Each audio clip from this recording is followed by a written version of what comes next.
Saluto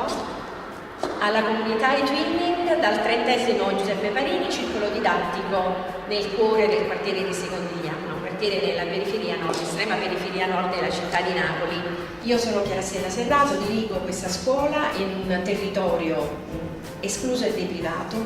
e come tanti come me affrontiamo quotidianamente la sfida di garantire ai circa 1000 alunni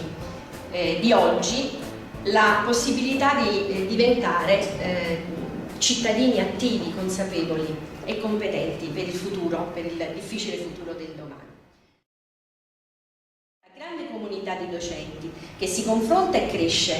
cresce professionalmente attraverso uno scambio fecondo, attraverso l'utilizzo appunto di un ambiente che per sua natura costringe a confrontarsi con le tecnologie, costringe a utilizzare, a vivere, a agire il mondo digitale, ma agirlo in un orizzonte pedagogico e sociale che è quello appunto basato sulla collaborazione e non sull'individualismo, e quindi fare entrare la tecnologia nella scuola all'interno di una didattica appunto basata su questi paradigmi culturali. Quindi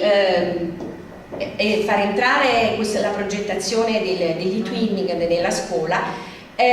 consente di mettere a disposizione un ambiente assolutamente protetto in cui si sperimentano tutte le potenzialità del mondo digitale per rafforzare, potenziare, costruire competenze, cioè significa conoscenze e abilità che possono essere utilizzate in maniera consapevole e autonoma per affrontare i problemi nuovi e sempre diversi che il nuovo mondo, il XXI secolo, ci mette di fronte.